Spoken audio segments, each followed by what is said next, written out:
Morning guys, and welcome to this month's Previews Pick YouTube show. This is just where I go through the Previews book, pick out 5 titles that are certainly the most deserving of my own money. The ones I would recommend the most. A little bit of DC, a little bit of Marvel, a couple of indie. I've actually slightly cheated this month as well, and I'm going to do 6. It's 5 single issues, but there's a hardcover collection that I think is definitely worth mentioning as well. So I've been even, if nothing else, it's 2-2-2. So I've got 2 DC, 2 Marvel, and 2 indie. So these are from the April previews books. These are titles that are solicited for June and onwards.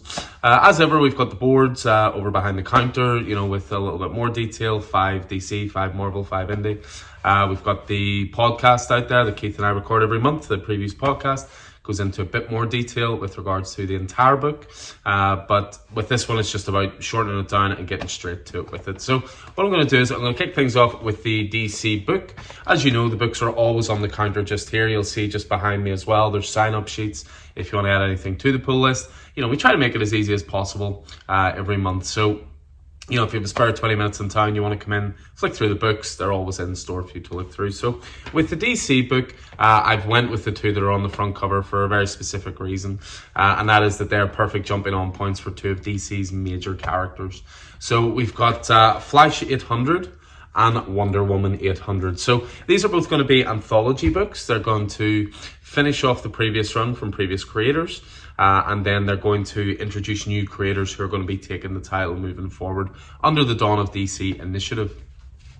So with Flash, it's coming to the end of the Jeremy Adams run, but excitingly taking over is going to be Simon Spurrier, who did an amazing run on Hellblazer, just first of all. He's done a lot of great stuff recently. Mike Deodato Jr., industry legend, is going to be the artist. So this is going to be a 48-pager. You've got writers involved including Jeremy Adams, Mark Waid, Joshua Williamson, Jeff Johns, and Cy Spurrier. That's a murderer's row of talent right there. You've got art from Fernando Pasarin, Auclair Albert, Todd Nowick, Carmine Jade Domenico, Scott Collins, and Mike Deodato Jr. as well. So an oversized anniversary issue concludes writer Jeremy Adams' acclaimed tenure with special guests Mark Waid, Joshua Williamson, and Jeff Johns joining the celebration. As the Adams run races to the finish line, get a prelude to the new Dawn of DC chapter of The Fastest Man Alive's adventures from the Dream Team of Simon Spurrier and Mike Deodato Jr. So if you're a fan of Flash, this is the perfect jumping on point for you with that new creative team. And it's going to be the exact same with Wonder Woman. Really exciting creative team this time. So again, this is going to finish off the previous run, have some nice anthology one-shot stories, and then set you up for the next run, which is being taken over by an amazing team. Tom King on writing and Daniel Sampere on art. So written in this one, you've got writers including Becky Cloonan, Michael W. Conrad, and Tom King. Art by Joelle Jones, Todd Nowick, Daniel Sampere. Again, another 48-pager. Whatever Happened to the Warrior of Truth concludes in a landmark 800th issue. Diana's visions become more vivid as she finds herself trapped in the dreams of those around her. As she struggles to escape, her life as Wonder Woman hangs in the balance. When the dust settles, will she still be the Amazon's greatest champion? Find out in this extra-sized celebration. So again, that's your perfect jumping on point if you've ever wanted to get into Wonder Woman. And given the amazing work Tom King did, especially with Supergirl, I have really high hopes for that in terms of being a really, really good run. Move from there and on to the Marvel book. The Marvel book is chock full this month. And again, I'm being a slight sellout here by going for the 2 covers that are front and back. But again, it's perfectly timed in both cases for me. So first of all, you've got The Incredible Hulk. So the Hulk Donny Cates run hasn't really done it for me. It's had great art. Ryan Otley on art, of course, known very, very well, perfectly so for Invincible.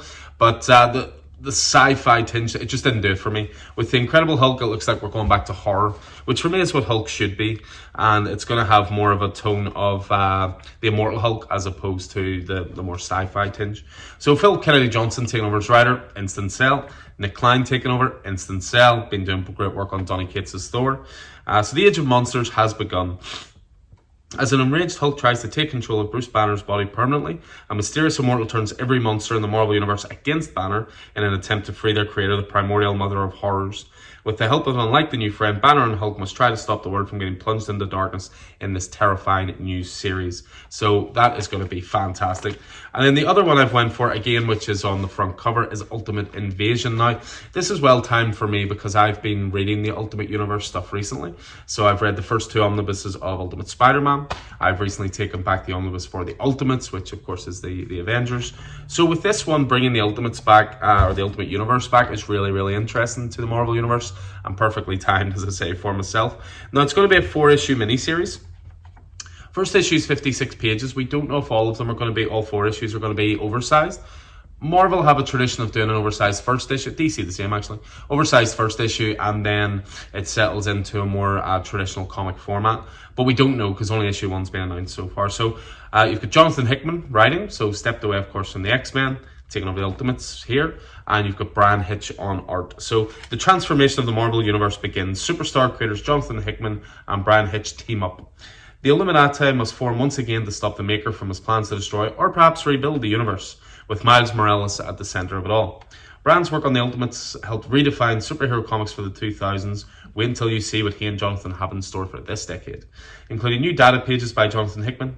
He does love those data pages.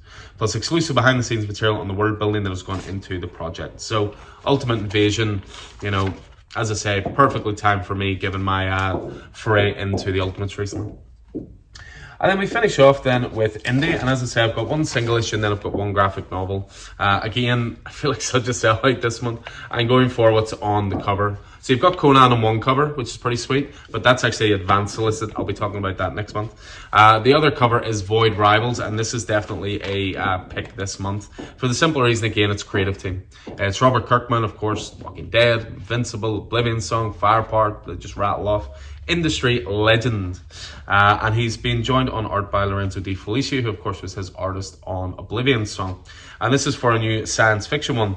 The blurb for this is the most anticipated new series of the year, kicks off here for fans of saga and Star Wars. Talk about setting yourself up for expectations. The blockbuster Oblivion Song team debut the biggest new comic book series of 2023 with the launch of an all-new shared universe and a surprise you won't see coming. If The Walking Dead come into it. War rages around the Secret Ring, where the last remnants of 2 worlds have collapsed around a black hole in a never-ending war. However, when pilot Derek and his rival Selena both crash on a desolate planet, these 2 enemies must find a way to escape together. But are they alone on this strange planet? And what dark forces await that threaten the entire universe? Again, creative team is key there. Sells it to me all day long. And then I'm just going to finish off to say it's almost like a bonus pick, but the reason I want to pick it is because I'm a huge fan of the creator of this. So it's a creator, it's an Italian artist called Enrico Marini. He is coveted with being the only European writer/artist to do an original graphic novel on Batman. Normally DC are very protective. It's a British writer, a Canadian writer, or an American writer. But this was a very distinct European flavor. It was released as 2 individual graphic novels, and then they put it all together into 1 volume. Phenomenal story, just really streamlined storytelling. Batman, Joker, Harley, amazing art, absolutely brilliant. But he's been teasing this project for quite some time on his Instagram, which is called Noir Burlesque. Now, this is a hard-boiled, crime book, so straight away it's right up my alley. This is going to be a 228-page hardcover. It is a slight advance solicit. Now, this isn't due until September, so maybe I'm not tuning this month. This is just for a later show. But yeah, it's going to be, as I said, an original hardcover. He's both writing and drawing.